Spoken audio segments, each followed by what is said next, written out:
continent. Hello, I'm Alyson Grange. A very warm welcome from Durban, South Africa. We get you the news and the newsmakers from Africa. From elections to climate change to innovations and opportunities. As the world's attention shifts, we report from Africa, the heart of the global South. Join me every weekday live on First Post.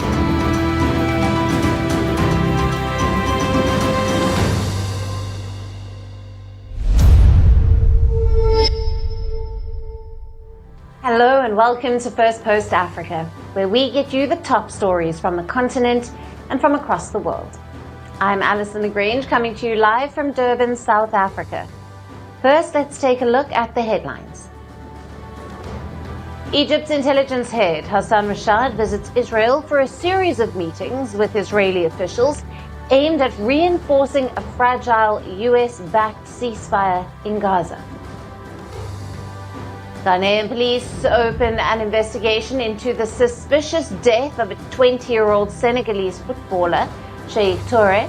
Senegal's government says that Touré was the victim of a scam and extortion before being murdered by his captors.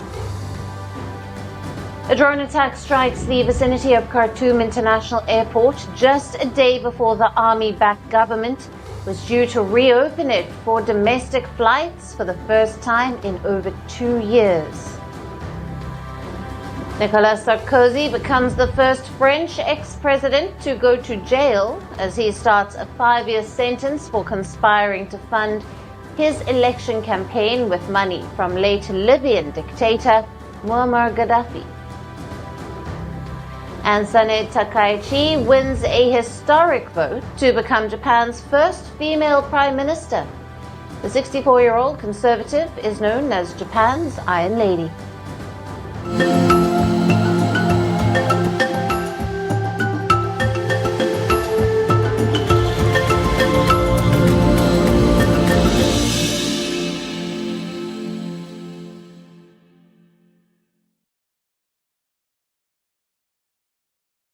Hello and welcome. Our top story today is from Madagascar. The coup leader turned president, Colonel Michael Randrianirina, has named a businessman as the country's new prime minister.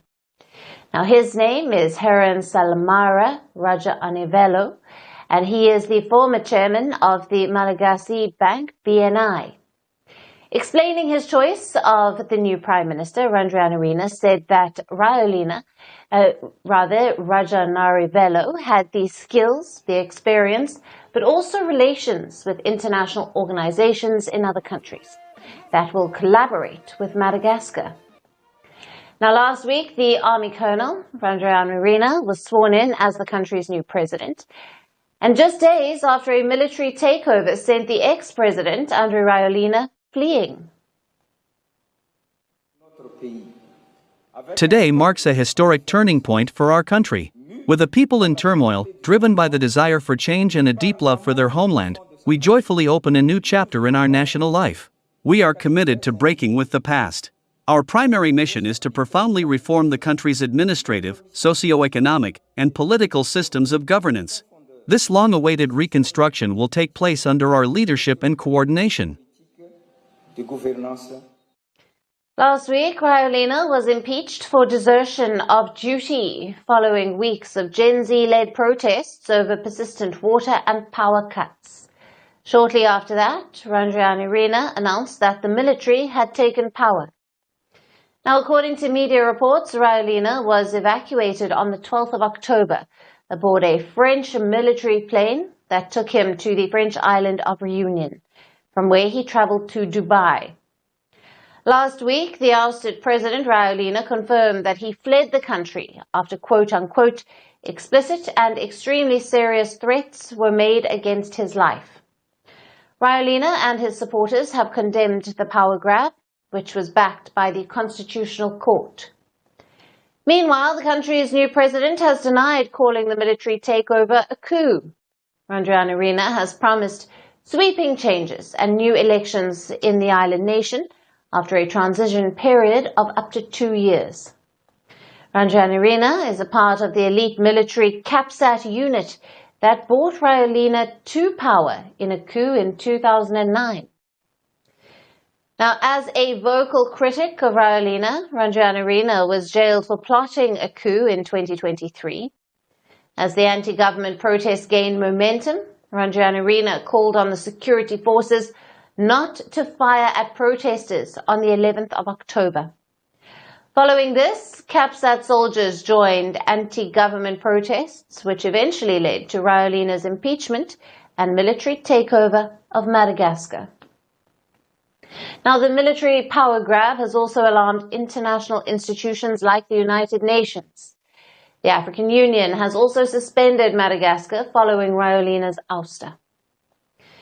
Now, though Rajoelina has fled the country, he has refused to step down while in exile. Meanwhile, the country's new military ruler turned president has vowed to bring sweeping changes. How will this change of power further transform the political landscape of Madagascar? Now that remains to be seen.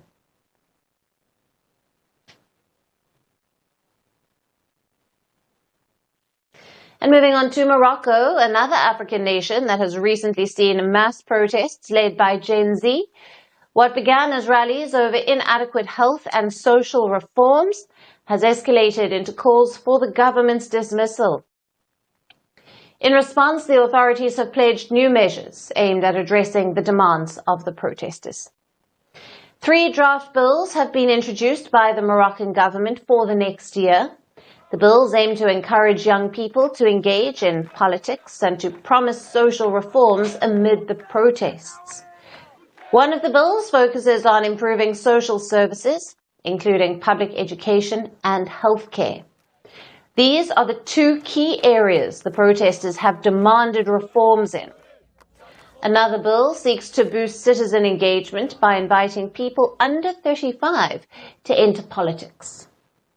A third bill aims to strengthen political parties, increase transparency, and to support more women and young people in joining or founding parties.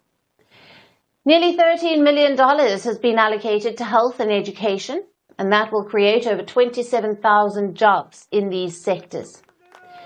New university hospitals are set to open, and 90 hospitals will be renovated. Authorities plan to expand the preschool system, improve teaching quality, and provide more support for students. Youth protests took the usually stable kingdom by surprise late last month. Anger boiled over as a contrast between government spending on stadiums for the 2030 FIFA World Cup and a health system that lags behind countries with similar economies. The online movement called itself the Gen Z 212 and later expanded its demands to include government change and an end to corruption. Protests spread across major cities like Casablanca, Marrakesh, and the capital of Rabat. At least 3 people have been reported killed after police opened fire to stop protesters from storming a police station in the city of Liquia. Now, in an address earlier this month, King Mohammed of Morocco called on the government to implement sweeping social service reforms by the end of the year. Morocco's unemployment rate stands at over 12%, with youth unemployment reaching over 35%. While Morocco is Africa's most visited country, most of its 37 million people are suffering from soaring costs of living and stagnating wages. The kingdom has made strides in raising standards of living, but development has been uneven. Protesters, angry over corruption, have compared the government to a mafia and have targeted the Prime Minister and the Health Minister. They have criticized government spending on spectacle projects for the World Cup and what many see as blindness to everyday hardships. While calls to sack officials have not been heard, the government is moving forward with reforms and actions on protesters' demands. Will it be enough to resolve the crisis? We will continue to bring you the updates.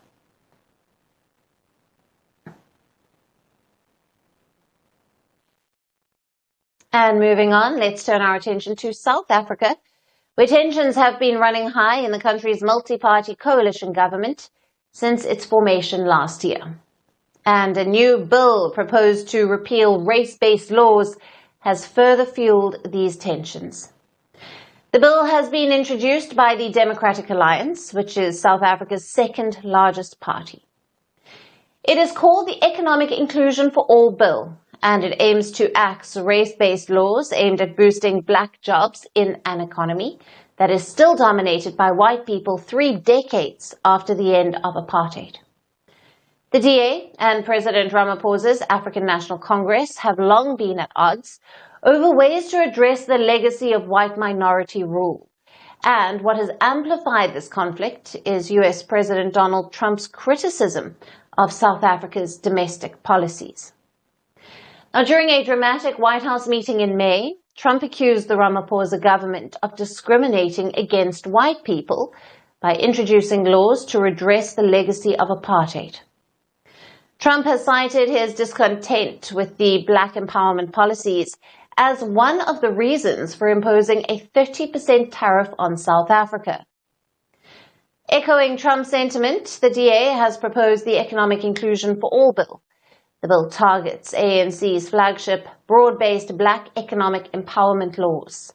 It aims to amend the Public Procurement Act of 2024, which gives an advantage to companies that are black-owned or run when bidding for government contracts.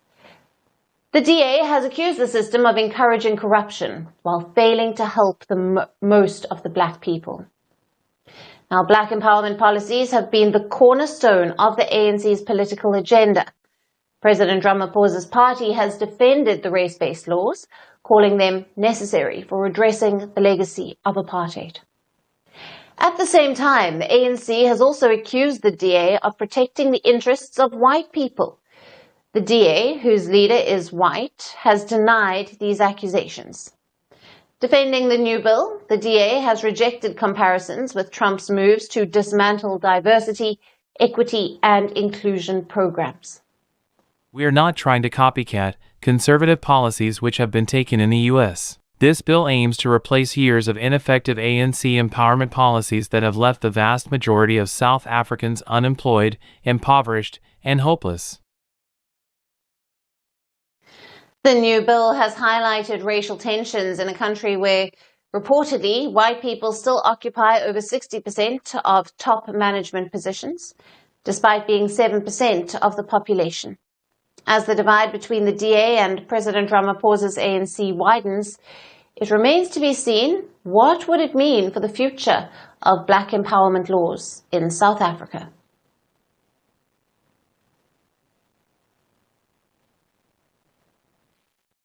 And our last story is from Nigeria. Protests have erupted in the capital of Abuja over the continued detention of a separatist leader. Nigerian police fired tear gas on Monday and blocked major roads in the capital, Abuja, to stop demonstrators. The protesters were calling for the release of Nnamdi Kanu. He is the leader of the banned Indigenous People of Biafra movement, and he is currently on trial facing 7 counts of terrorism charges. In central Abuja, armed police patrolled with water cannons and with armored vehicles, firing tear gas when protesters tried to gather. In other parts of the city, police were supported by armed soldiers in a show of force. Major roads were blocked, causing heavy gridlock and disrupting commuter traffic across several parts of the city. We are not allowed to protest in this country again. Look at what's going on. The police are shooting at protesters, innocent protesters that didn't carry guns or anything. Innocent protesters, you're shooting them. Look at what they are doing. Shooting innocent protesters are just protesting. Look at the number of police cars they brought to harass these innocent people. You can imagine. Is it that in this country we can't talk again? We can't raise our voices in this country. They are shooting people that are harmless. Protest organizers say security forces arrested several individuals, including members of Kanu's family and legal team. However, the police have not confirmed these arrests. The 58-year-old Nnamdi Kanu, who holds British citizenship, is the leader of the IPOB. The movement advocates for the succession of the Biafra region in the southeastern Nigeria, mainly inhabited by the Igbo ethnic group. Now, the Nigerian government considers the IPOB as a terrorist organization, and Kanu has faced multiple arrests and charges, including treason. He was first arrested in 2015, released on bail in 2017, and re-arrested in 2021 after fleeing abroad. Kanu's supporters insist that his detention is politically motivated and are demanding his release and the quashing of the 7 terrorism charges. Kanu pleaded not guilty, and the charges carry potential life sentences. More than 1 million people perished in the 3-year Nigerian civil war that began in 1967. It is the same year that Kanu was born, when the southeast region tried to secede as the Republic of Biafra. Now, the conflict left a lasting impact on the region and still influences political tensions in Nigeria today. Despite his long battle with the Nigerian government, Nnamdi Kanu remains a cult figure among his followers, especially in southeast Nigeria, where many see him as a symbol of Igbo rights and self-determination. And that's it on the show for today. We'll see you again tomorrow at the same time. Thank you for watching, and goodbye.